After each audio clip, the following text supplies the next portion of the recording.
नमस्कार, आप देख रहे हैं रिपोर्टर मगध। देखिए, हम अभी चर्चा करने जा रहे हैं बीपीएससी आंदोलन। जो इस बार बीपीएससी का आंदोलन हुआ, आप लोगों ने सभी ने देखा। ये सभी ने देखा कि किस तरह की आंदोलन हुई, लाठियां चार्ज हुई, कई अभ्यर्थी का पैर टूट गया, हाथ टूट गया, क्या क्या नहीं हुआ। जो उस आंदोलन के असली नायक थे दिलीप कुमार, छात्र नेता, उनको जेल भेज दिया गया। उसके बाद क्या हुआ, उस आंदोलन का क्या हुआ, अब क्या स्थिति है, ये सारी बात हम डिटेल से बताएंगे। खान सर को क्या हुआ, ये सारा का सारा खुलासा अभी हम करने जा रहे हैं। आप वीडियो में बने रहिए। देखिए, सबसे पहला चर्चा करने हम जा रहे हैं। जिस समय आंदोलन शुरू हुआ बीपीएससी का, तो ये कॉल दिया गया था छात्र नेता दिलीप कुमार जी के द्वारा। ये आंदोलन होता है बीपीएससी के गेट के पर। जब हम लोगों ने ये जानने की कोशिश की थी वहां मौजूद लोगों से कि भैया ये बताइए कि गर्दनी बाग में ये बना हुआ है कि आप प्रोटेस्ट वहां कर सकते हैं, फिर बीपीएससी गेट की तरफ क्यों? तो उन्होंने ये हमें बताया था, ये चूंकि ऑन कैमरा नहीं था, ये बातचीत में ही बताया गया कि भाई देखिए, समय उतना नहीं है कि हम लोग बीपीएससी के गेट पर ना जाके गर्दनी बाग धरना स्थल पर जाके एक सप्ताह बैठे और उसके बाद बीपीएससी के कान में जूरेंगे और उसके बाद फिर कोई निर्णय आए। हम लोग चाहते थे कि समय कम है, चूंकि 13 तारीख को एग्जाम होना है बीपीएससी की, तो हम चाहते थे कि तुरंत बीपीएससी एक क्लैरिफाई करे कि वो नॉर्मलाइजेशन नहीं करने वाले हैं। तो इसलिए हम लोगों ने वहां गया था, और वहां गए तो जरूर गए। वहां लड़का पीटा, पैर टूट गया, किन्हीं का हाथ टूट गया, दिलीप कुमार जी को गिरफ्तार कर लिया गया।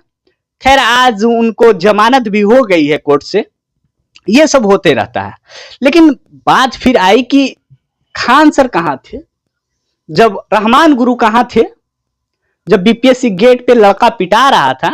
बहुत सारे लोग सवाल कर रहे थे कि आप लोग बताइए, अंदर की बात बताते रहते, तो ये बताइए उस समय खान सर कहां थे जब बीपीएससी गेट पे लड़का पिटा रहा था, मारा जा रहा था, पैर तोड़ा जा रहा था, हाथ तोड़ा जा रहा था, बेरहमी से पीटा जा रहा था।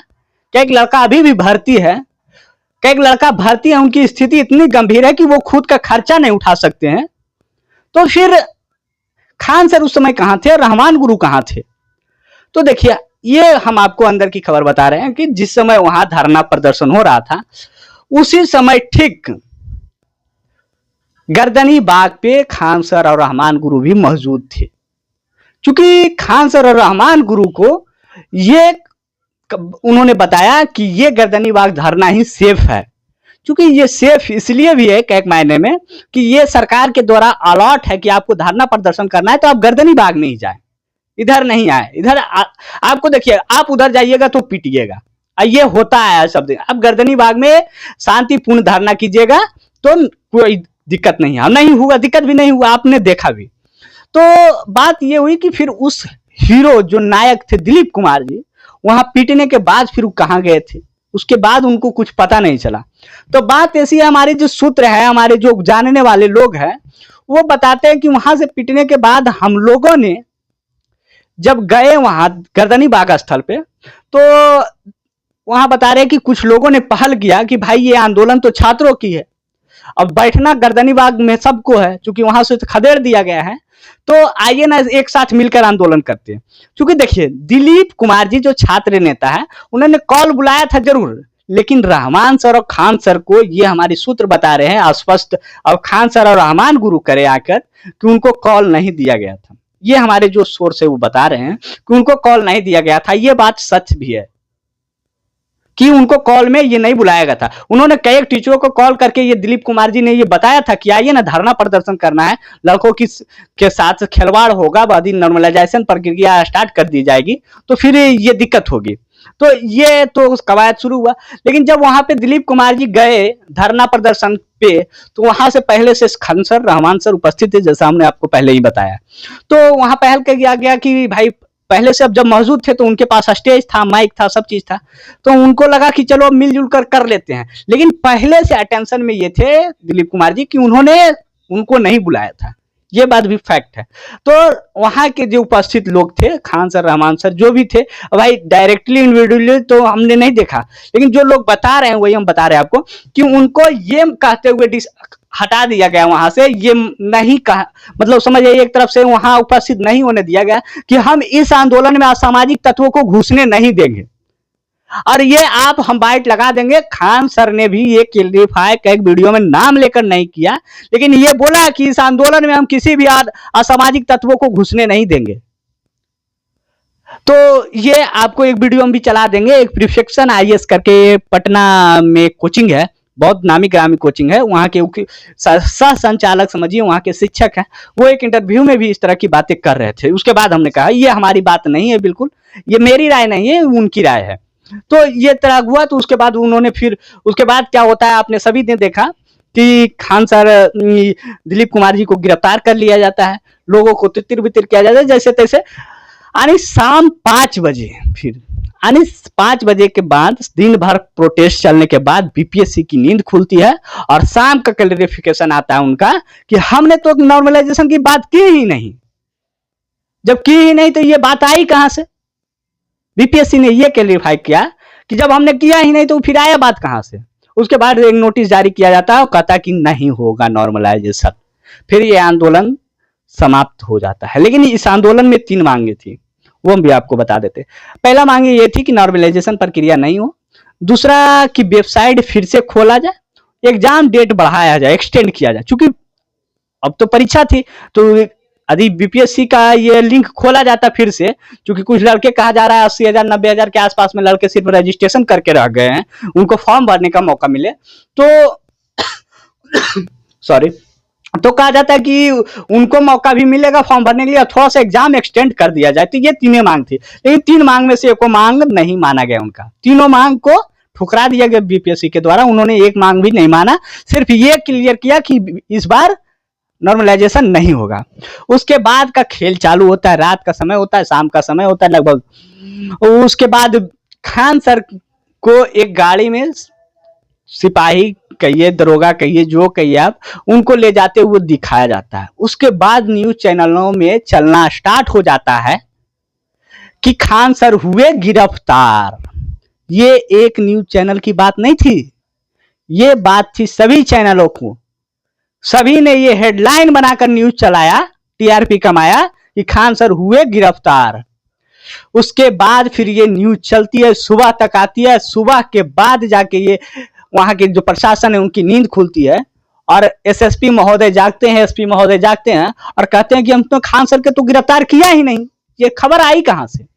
ना खान, एसपी महोदय वहां के एसएसपी जो भी हैं पटना के, उन्होंने ये किया कि हमने ना खान सर को गिरफ्तार किया है और ना ही उनको गिरफ्तार किया है, ना ही उनको हिरासत में रखा गया है।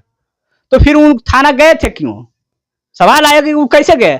तो कहा जाता है वहां पे उपस्थित जो सिपाही थे उनसे खान सर ने खुद रिक्वेस्ट किया कि भाई हमको पहुंचा दो किसी सेफ जगह पे।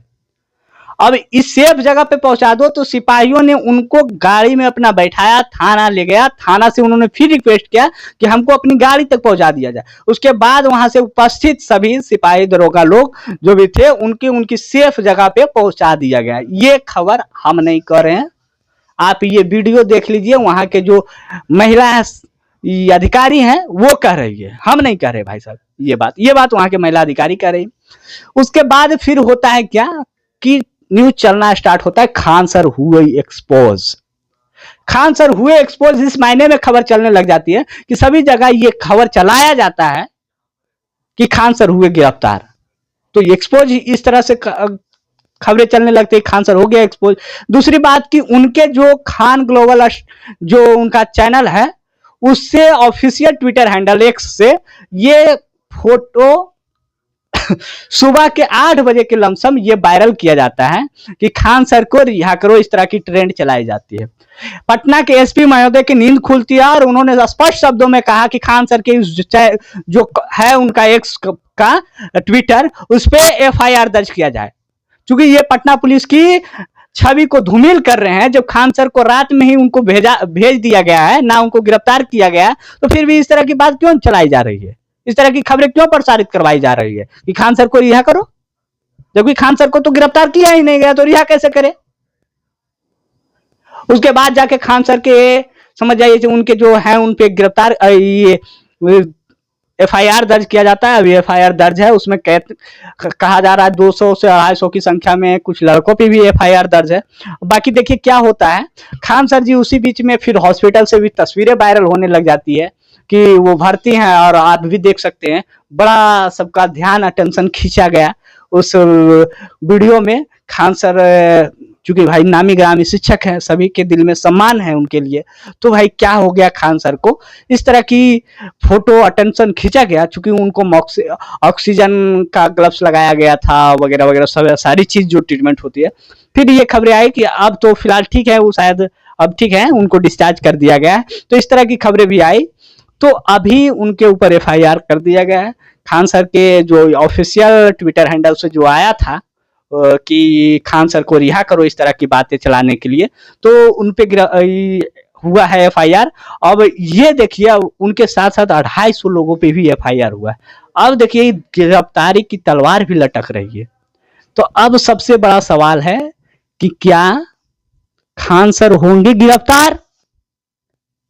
दूसरी बात यह कि बीपीएससी का वो नायक जिसके बारे में कोई चर्चा नहीं किया, दिलीप कुमार छात्र नेता, जिसने ये आंदोलन के लिए कॉल बुलाया, हर चीज किया, जेल चल गया, उनका क्या? सबसे बड़ा सवाल बनकर ये रह गया है। बाकी आप देख रहे थे युवा रिपोर्टर मगध।